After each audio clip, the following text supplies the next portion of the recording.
A group of courageous women band together to fight for puppies. Puppy Love follows the story of a healthy litter of puppies who suddenly became paralyzed. Director Gil Gilbert and Canine star Scout join us with more. Gil, thanks for being here. You too, Scout. Yes. Say hello. So Gil, oh my goodness, take us back to, I mean, we're talking 13 years ago when you first got Scout. Everything was fine. Oh yeah, he was perfectly fine. He was a beautiful little puppy running around. Everybody thought he was the cutest little thing. And then one morning he just woke up and couldn't get up the stairs, and he couldn't get up to walk, and then he was just flat out like a pile of jello on the ground. And that must have just been so terrifying for you. It was horrible. I didn't know what I thought I'd ruined this puppy. I thought my other dog had sat on him. I didn't know what happened. So at what point did you find out that it was an issue not just with Scout, but the whole litter? Well, I finally got the nerve to call the breeder because I thought Yeah. she'd yell at me, and found out that the whole litter had the same problem. And everybody came down with it within like 1 or 2 days of each other. Wow. So it clearly was something had struck them all at the same time. And then it was a matter of figuring out what that was. So how did you start that journey? We didn't really ever find out what it was. We just decided that we weren't going to put him down. Because I Right. took him to 2 vets, then I took him to a neurologist. All the other owners took him to vets. And basically every single vet, except for one holistic vet, said, go ahead and put them down and just go get yourself a new dog. And of course you weren't going to do that. No. No. So you started kind of capturing these moments at the time on camera.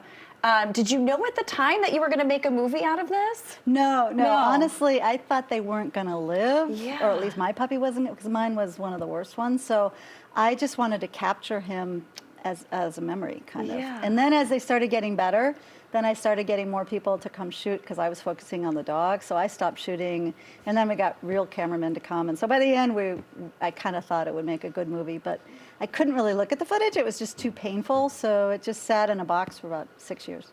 Incredible. 7 years. And of course now you've got a screening coming up on Valentine's Day. It's actually the week before Valentine's Okay. Day. It's in 3 theaters. And then can you tell us sort of what you captured during that documentary? What do we see happen? Like, are you working on physical therapy during the time with the dogs? What do we see? Well, it's a combination of anything and everything we could think of. And there were 4 women involved, and every single woman kind of went off in her own direction. I personally just made a lot of chicken soup. And I think that's the reason they got better. Did you hear that would help, or how did you even think like chicken No, soup? I don't know. I just started making. A friend of mine, we were syringing water into their Yeah. mouths because they couldn't chew. And a girlfriend of mine said, well, if you're going to syringe water, why don't you make chicken soup? Make a chicken soup. So we started syringing chicken broth, and then within a few days they could eat the meat, and then they started eating, and they got better. But so a lot of it was nutrition. Now they're all on a raw diet. And a lot of physical therapy and just crazy things just to keep them stimulated. And as they got crazier and crazier, I had more professional people come shoot because I thought this is really wacky.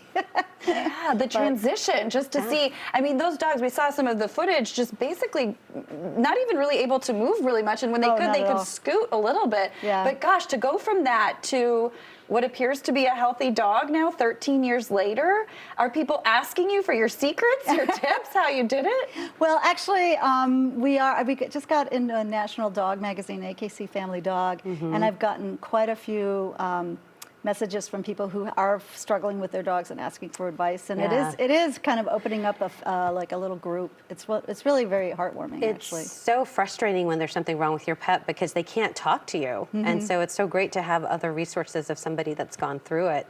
Can you tell us in terms of how old's Scout now? He's going to be 13 in 2 Okay. weeks, so we're going to have a birthday party. Scout looks like he's doing very well and deserves a really big birthday party. How are the other dogs in the litter doing?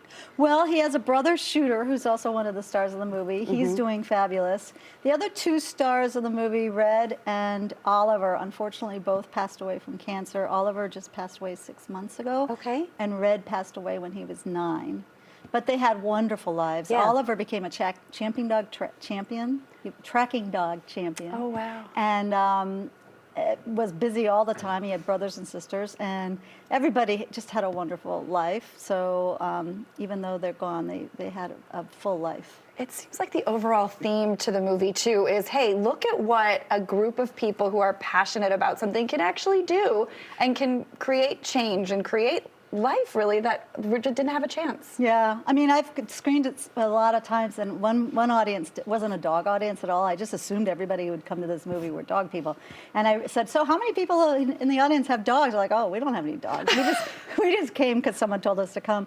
And they said, it's really not a movie about dogs. It's about humans and their capability of perseverance and overcoming obstacles. And these people started telling me all this stuff about my movie that I didn't even know. And so I realized it's more than just a dog movie. And I'm sure taking care of Scout and being Scout's guardian has impacted your life for the better, too. Oh, hugely. Hugely. I spend so much time with them now.